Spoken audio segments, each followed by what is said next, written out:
dark sleep. Samantha had two best friends named Jenny and Amber. Her father was taking her on a weekend vacation, and she invited them to come along. Her family owned a cabin in the woods, and on Friday evening, her father drove the girls up there. "See that lake?" asked Samantha when they arrived. "That's Lake Samantha. My dad grew up here. He loved it so much, he named it after me." That night, after they had unpacked their things, the three girls sat around and thought of ways to amuse themselves. "Does anyone know any spooky stories?" asked Amber. "I have one," said Jenny. "It's a true story, too. It happened to a friend of mine. She was babysitting these two little girls one night. She's sitting in the dark by herself watching TV, and the phone rings. She goes over and answers it and hears a voice on the other end breathing really heavy, and it says, 'Have you checked the children?'" "Jenny, come on," Amber interrupted. "Everybody heard that one. That's the lamest scary story ever. Does anyone else have a story? One that's actually true?" "I know one," Samantha said. "About 10-minute hike from here, there's an old broken down house. We passed it on the way up here. It's out in the middle of nowhere, tucked away off a narrow little side road. A long time ago, a man lived there. His family was really wealthy, and they owned hundreds of acres of land around here. This man met a simple country girl from a simple country town, and they fell in love. His family wasn't too happy about it. They didn't think the girl was good enough for him, but he ignored them. He was an independent type of guy, and he went off and built a little house on a chunk of their land, out in the middle of nowhere. He married this girl, and everything was wonderful. They had a daughter, and eventually they had a son. This is where the story starts to go bad. Their son was sick, not physically, but mentally. He was sick in the head. He wasn't mentally disabled or anything. He was just a little off. By the time he was 9 years old, he became too much for his parents to handle, throwing temper tantrums, erratic sleeping patterns, disappearing in the woods, and hiding, that kind of thing. Not knowing what to do about his son, the man turned to his family for help.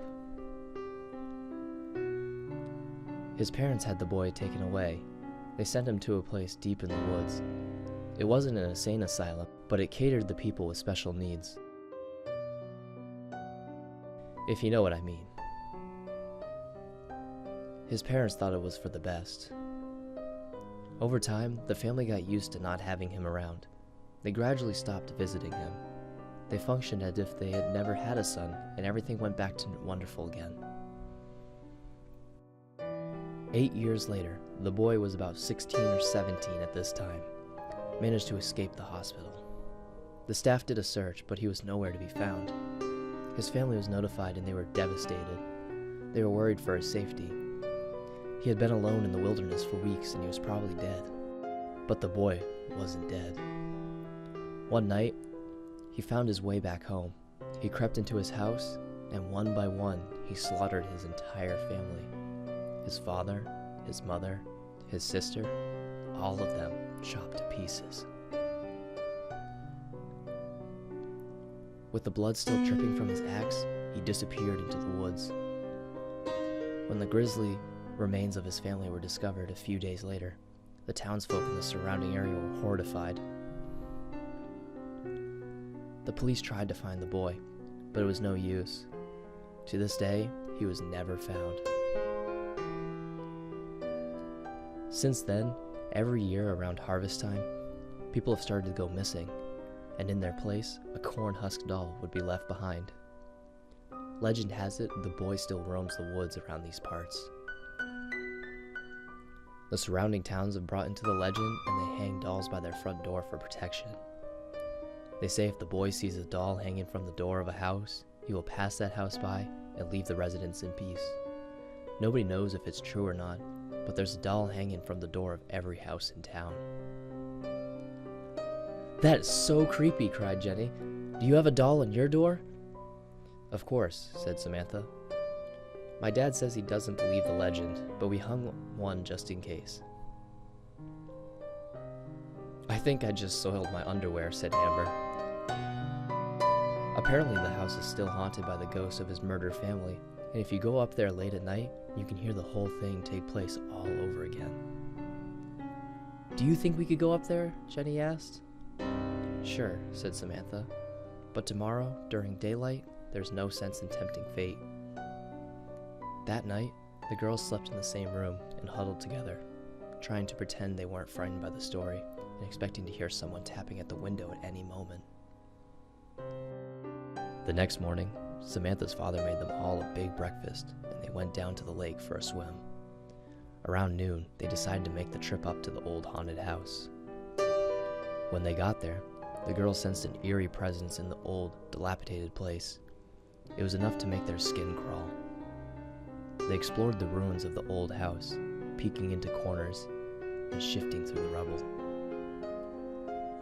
After a while, Samantha spotted something half buried in the dirt. It was some sort of book. She dug it out and dusted it off. The girls gathered around as she opened it and began to flip through the yellowed pages. "It's like a diary or something," said Samantha. "Maybe it's his diary," Jenny whispered. "Whose diary?" asked Amber. "The guy," said Jenny. "The guy that killed his family." Samantha read the diary aloud as the others listened. "There's a dedication inscribed inside the cover," she said. "It reads, 'To my family, who I loved and cherished, and who will always be mine.'" September 5th, 1987. It has been hard alone. All they had to do was talk to me. They could not talk to me. I hear their voices late at night sometimes. I hear their screams. It is cold and dark. I needed love. They did not love me. The medicines are gone. I am free from all of them. If they could not love me, they had to go. Dark sleep for everyone. I hear their voices still, always screaming. December 4th, 1987. They have stopped looking for me. It is okay for me now. I live in the forest. I chase down the animals and put them in dark sleep, just like Mom and Dad and Sis. I visit my old house at night. I listen to voices, at least they talk to me now. October 3rd, 1995. I left the forest years ago and moved to a small town nearby. Nobody recognizes me. No one knows who I am. I hear people telling my story sometimes. It makes me laugh inside. They all fear me. I still come to forest sometimes. I spent the night in my old house. Mom and Dad still talk to me. They say they are very proud of me. November 2nd, 1998. Life has been good. I found a job. I bought a house. I met a girl. She is very quiet and pretty. Sometimes I bring her to the forest. She likes it. I let Mom and Dad see her. They like her. July 1st, 2000. Today is a great day. I have a baby now. I am so happy. Mom and Dad are grandparents now. My wife isn't doing so well though. It was hard for her. She might not make it. Maybe she will go in dark sleep. I am happy now. August 13th, 2010. I am so proud of my child. She is just like me, except she is much smarter. She has no problems. She doesn't hear the voices. She goes to school and has lots of friends. Not like me. Sometimes I take her to the woods. I love her so much. I named her after the lake, Samantha. For a few moments after Samantha stopped reading, there was a stunned silence. "What the heck?" cried Jenny. "Samantha, is this some sort of joke?" Amber asked nervously. "It isn't funny." This can't be true," Samantha whispered. "It couldn't be possible." Just then, they heard the sound of twigs snapping behind them. When they turned around, they saw Samantha's father standing there. There was a strange, pained look on his face, and he was holding an axe in his hands. "You weren't supposed to find that," he muttered. "There's no other way now. Dark sleep for everyone." "No, Dad!" Samantha screamed. "No, no, no, no!"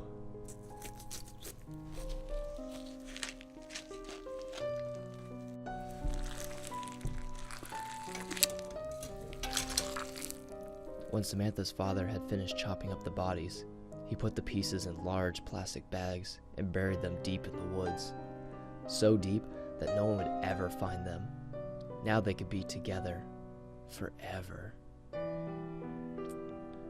I'll watch over you now, he mumbled, and he patted down the earth with his shovel. You may not understand now, but you will in time. This is the only way for us to be together. Dark asleep forever, we all stayed together.